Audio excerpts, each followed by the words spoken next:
தென்மேற்கு வங்கக்கடல் அது ஒட்டிய மேற்கு பகுதியில் ஒரு குறைந்த காற்றழுத்த தாழ்வு பகுதியானது உருவாகி இருப்பதாக வானிலை ஆய்வு மையம் தெரிவித்திருக்கிறது.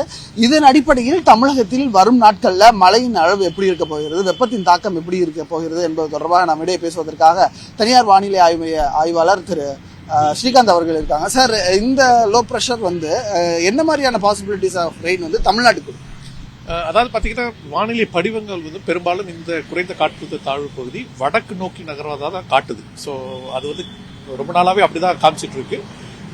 இந்த குறைந்த காற்றழுத்த தாழ்வு அடுத்த ஒரு 48 மணி நேரத்தில் குறைந்த காற்றழுத்த தாழ்வு மண்டலமாக வலுப்பெற்று மேலும் வடக்கு நோக்கி நகரும் போது நமக்கு படிப்படியாக மழை குறைவதற்கான வாய்ப்புகள் தான் இருக்குமே தவிர பெரும்பாலும் மழை அதிகரிப்பதற்கான வாய்ப்புகள் கிடையாது.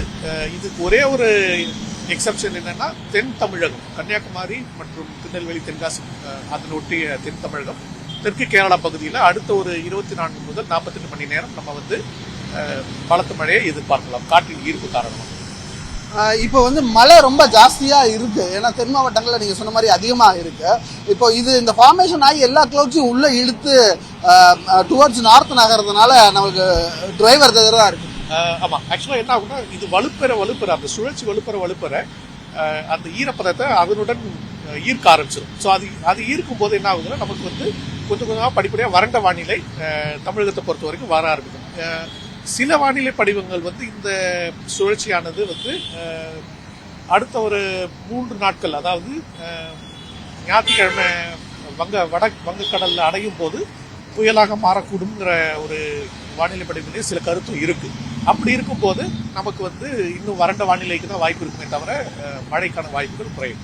இந்த வருஷம் டெம்பரேச்சர் ரொம்ப ஹையா நம்ம ஃபீல் பண்ணோம். டெம்பரேச்சர் பதிவு கம்மியா இருந்தா கூட டெம்பரேச்சர் அந்த ஹியூமிடிட்டி ரொம்ப ஜாஸ்தியா இருந்தது. ஸோ இந்த டிரைவர் இன்னும் ஆக ஆக ஆக நமக்கு டெம்பரேச்சர் இன்க்ரீஸ் ஆகிறதுக்கு வாய்ப்பு இருக்கா? எப்படி இருக்க போகுது அது? அதாவது இந்த நெக்ஸ்ட் ஃபியூ டேஸ் என்ன நமக்கு இருக்குன்னா, மோஸ்ட்லி விண்ட்ஸ் வெஸ்ட்ல இருந்து வரும். அதாவது காத்து நிலப்பரப்புல இருந்து வர்றதுனால உங்களுக்கு அந்த ஹியூமிடிட்டி கம்மியா இருக்கும், கொஞ்சம் ட்ரை ஹீட்டா இருக்கும். அப்ப என்ன ஆகும்னா, உங்களுக்கு உட்புற பகுதிகளில் எந்த மாதிரி வெப்பத்தை பார்த்தாங்களோ அந்த மாதிரி வெப்பத்தை கடலோர பிரதேசங்கள், சென்னை போன்ற கடலோர பிரதேசங்களில் நம்ம எதிர்பார்க்கலாம். தமிழகத்தை பொறுத்தவரை இந்த வருஷம் வெயிலோடைய லெவல் எக்ஸ்ட்ரீமா இருந்தது, நீங்களும் சொல்லியிருக்கீங்க. இப்போ இன்னும் பேலன்ஸா இருக்கக்கூடிய இந்த நாட்கள் நம்மளுக்கு எப்படி இருக்கும்? ஏன்னா ஜூன் ஜூலைல ஸ்கூல்ஸ் ரீஓப்பனிங் இதெல்லாம் இருக்கிறதுனால கேட்க வேண்டியது. முக்கியமா வட கடலோர தமிழகத்துல இந்த சுழற்சி மேல போக போக கொஞ்சம் வெப்பத்தின் தாக்கம் அதிகரிக்கக்கூடும்.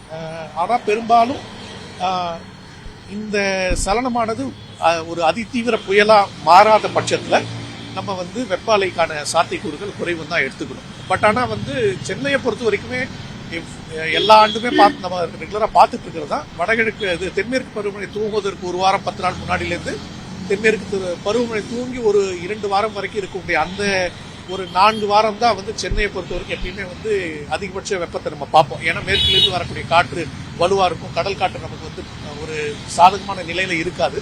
ஸோ அதே மாதிரி தான் நமக்கு சென்னையை பொறுத்த வரைக்கும் வட கடலோர பகுதிகளில் ஜூன் 15 வரைக்கும் நம்ம வெப்பத்தை எதிர்பார்க்கலாம். மேற்கு உட்புற தமிழகம், வடமேற்கு உட்புற தமிழகம், அதாவது தருமபுரி, கிருஷ்ணகிரி போன்ற மாவட்டங்கள், கோயம்புத்தூர், திருப்பூர், ஈரோடு மாவட்டத்தில் சில பகுதிகள் அங்கெல்லாம் வெப்பம் குறைஞ்சிரும். ஏன்னா அவங்களுக்கு தென்மேற்கு பருவமழை தூங்கினதுக்கு அப்புறம் அந்த சாரல் மழை, அப்புறம் ஒரு நல்ல சீதோஷ்ணம் இருக்கும் அவங்களுக்கு. ஸோ இப்போ அந்த தென்மேற்கு பருவமழை இந்த மாத இறுதியிலேயோ இல்லை மே மாதம் ஜூன் முதல் வாரத்திலேயே இருக்கும்னு எதிர்பார்க்கலாமா? ஆமா, இந்திய வானிலைத்துறை என்ன எதிர்பார்க்கறாங்கன்னா, மே 29 ஜூன் 2 இந்த இடைப்பட்ட பகுதியில் தேதிகளில் தென்மேற்கு பருவமழை தூவக்கூடும் எதிர்பார்க்கறாங்க. இந்த சலனம் மேல போன உடனே ஆட்டோமேட்டிக்கா அது மேற்கிலிருந்து வரக்கூடிய காற்றை ஈர்க்க ஆரம்பிச்சிடும், அது வலுப்பெற்றும். ஆல்ரெடி நமக்கு அந்தமான்ல வந்துருச்சு தென்மேற்கு பருவமழை. இந்த சலனம் மேல போன உடனே மேற்கு காற்றுல ஒரு வீரியம் வரும் ஆட்டோமேட்டிக்கா. அது நம்ம தென்மேற்கு பருவமழை வருவதற்கு தூங்குவதற்கு சாதகமான சூழலை ஏற்படுத்துது. நன்றி. தென்மேற்கு பருவமழையும் தொடங்க இருக்கு. இந்த ஃபார்மேஷனும் வடக்கு நோக்கி நகர்வதால வெப்பத்தின் தாக்கம் வட தமிழகத்துல மிக அதிகமாக வரும் நாட்கள் இருக்கணும்னு சொல்லியிருக்காங்க. ஒளிப்பதிவாளர் மார்ட்டினுடன் நியூஸ் 18க்காக சுபாஷ்.